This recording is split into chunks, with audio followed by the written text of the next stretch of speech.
ময়মনসিংহে হরিজন পল্লীর শিশু কিশোরদের শিক্ষা লাভে প্রধান বাধা হয়ে দাঁড়িয়েছে বংশ পরিচয়। শুধু শিক্ষা নয়, কর্মক্ষেত্রেও বংশ পরিচয়ের কারণে তাদের বৈষম্যের শিকার হতে হচ্ছে। সংশ্লিষ্টরা বলছেন, বর্তমান যুগে বংশ পরিচয়ের কারণে বৈষম্যের শিকার হওয়াটা অমানবিক। ময়মনসিংহ শহরের হরিজন পল্লী, এখানকার কলেজ ছাত্রী স্বর্ণা। লেখাপড়া শিখে নিজের পায়ে দাঁড়ানোর স্বপ্ন দলিত শ্রেণীর এই কিশোরীর, কিন্তু তার এই পথ চলা মোটেই মসৃণ নয়। জাত পরিচয় তাকে মুখোমুখি করেছে ভিন্ন বাস্তবতার। ওরা মনে মনে ভাবে, এমনকি প্রকাশও করে যে ও তোমরা হরিজন পল্লীতে থাকো, ও তোমাদের তো ওই যে ম্যাথরপট্টি না। আমরা যদিও সেটাকে গুছিয়ে বলি যে আমরা হরিজন পল্লীতে থাকি, কিন্তু হরিজন পল্লী নামটা ওনাদের মুখ থেকে প্রায় বের হয় না। শুধু স্বর্ণা নয়, এই হরিজন পল্লীর অন্য ছেলে মেয়েরাও একই কঠিন বাস্তবতার মুখোমুখি।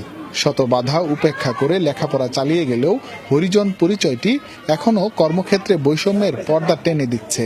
যখন আমরা দেখি যে কারো কারো বেলায় খুব বড় রকমের বৈষম্য করা হচ্ছে, তখন আসলে সে বিষয়টা আমাদের কাছে খুবই কষ্টকর হয়ে দাঁড়ায়।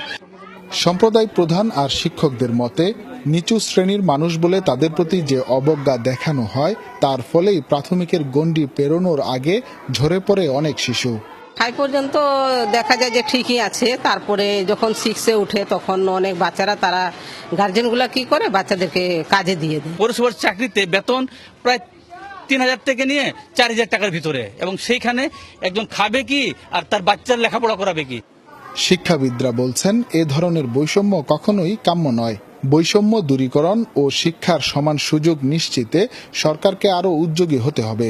এদের জন্য আলাদা স্কুলের ব্যবস্থা করতে হবে। সেই স্কুলের এমন শিক্ষক থাকতে হবে যারা ওই হরিজনদের ভাষা বুঝে এবং হরিজন ছেলে মেয়েদের সঙ্গে সেই ভাষায় ভাব বিনিময় করে তাদেরকে বাংলা ভাষায় শিক্ষিত করে তুলতে পারে। নানা প্রতিকূলতার মধ্য দিয়ে পড়াশোনা শেষ করে চাকরির ক্ষেত্রেও বৈষম্যের শিকার হতে হচ্ছে। এই জাত প্রেতের খাঁচা ভেঙে কিছুতেই বের হয়ে আসতে পারছে না হরিজন পল্লীর ছেলেমেয়েরা। হুসাইন শাহিদ, যমুনা নিউজ, ময়মনসিংহ।